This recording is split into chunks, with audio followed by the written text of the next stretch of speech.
हत्या के वो मास्टरमाइंड है,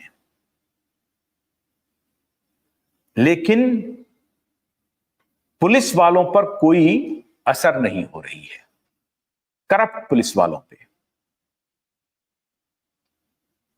मैं आपको बहुत बड़ा एक रेफरेंस दे रहा हूं। रेफरेंस है करीना और सैफ का। करीना और सैफ ने सिस्टम को कहां पर तोड़ दिया, मरोड़ दिया, इसकी भी आप कल्पना नहीं कर सकते। लेकिन किसी ने करीना और सैफ के खिलाफ कुछ नहीं कहा।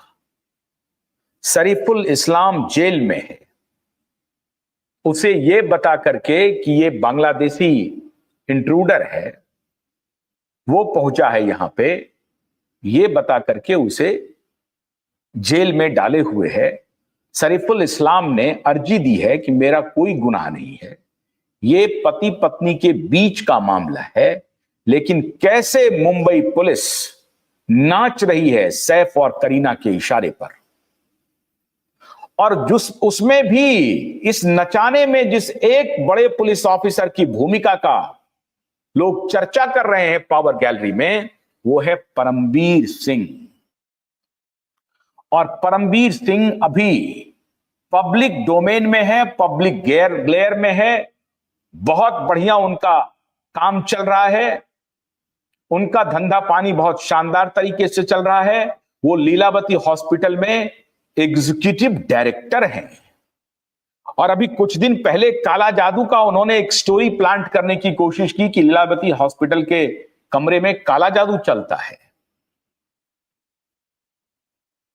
मित्रों, ये पूरा का पूरा कुनबा परमबीर सिंह के नेतृत्व में कौन कौन सा कार्टेल मुंबई में चल रहा है, इसकी सारी जानकारी नारकोटिक्स डिपार्टमेंट को है। नारकोटिक्स डिपार्टमेंट के किस बड़े आला अधिकारी के अंतर्गत नारकोटिक्स का इतना बड़ा खेल चल रहा है, ड्रग का धंधा चल रहा है, यह नारकोटिक्स डिपार्टमेंट को है। यह मिनिस्ट्री ऑफ होम भारत सरकार को है।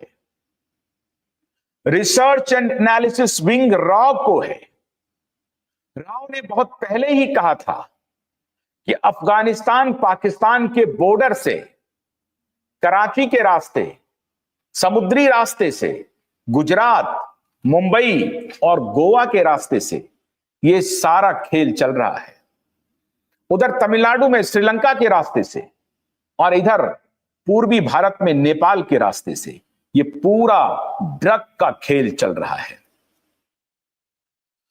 सुशांत और दिशा को असल में इस कार्टेल की जानकारी हो गई थी कि चाइल्ड ट्रैफिकिंग, ड्रग कार्टेल, ये लाखों करोड़ का व्यापार है। और सुशांत एक फिल्म एक्टर के रूप में, एक इंजीनियर के रूप में इस पूरे प्रकरण को समझ चुके थे, उसका पटाक्षेप करने वाले थे।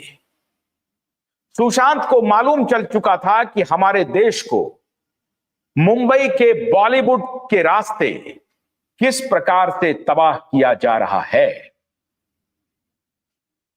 आज जब सुशांत ने पूरी तैयारी कर ली थी उस ड्रग कार्टेल को एक्सपोज करने का, मैंने आपको एक दिन फोटोग्राफ दिखाए थे, बहुत सारे फोटोग्राफ दिखाए थे आपको। वो फोटोग्राफ था कि सिर्फ सुशांत और दिशा की मृत्यु नहीं हुई है, 11 और लोगों की मृत्यु हुई है, मतलब टोटल 14 लोगों की मृत्यु हुई है। और यह मृत्यु मई से लेकर के अगस्त तक में हुई है, जून 20 में आता है। सुशांत और दिशा क्या एक विशेष प्रोजेक्ट पे काम कर रहे थे? दिशा के पिता कह रहे हैं कि हमारी पुत्री ने जो काम अधूरा छोड़ा है, मैं उसे पूरा करके रहूंगा। और इसीलिए सतीश साल्यान देश की बेटियों को, देश के बेटों को बचाने के लिए वो सामने आए हैं। ये उस ड्रग कार्टेल का नतीजा है। ये सिर्फ ठाकरे, उनके परिवार या कुछ लोगों की मिलीभगत नहीं है मित्रों।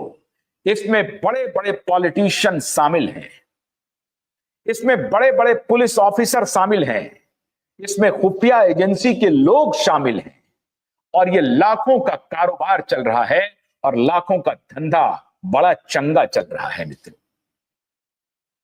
बहुत चंगा चल रहा है मित्रों।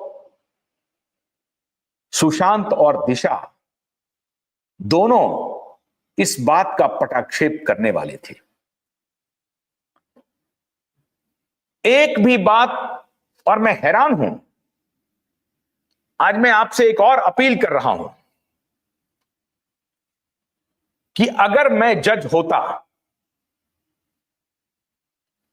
तो मैं अपने स्क्रीन पे एक ईमेल आईडी छोड़ रहा हूं, उस ईमेल के जरिए आप 59 सेकंड का, ज्यादा बड़ा नहीं, मैं आप सभी एसएसआर वॉरियर से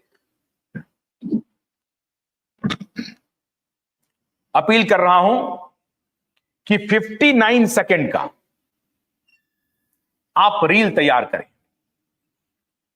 और वो रील आप हमारे इस ईमेल पे qvibealt@gmail.com qvibealt@gmail.com पे भेजें कि अगर आप जज होते तो इसमें किस प्रकार से सुनवाई करते इस पूरे केस में। क्या अगर आप जज होते तो ड्रग कार्टेल के पर्दे को उठाने का काम करते?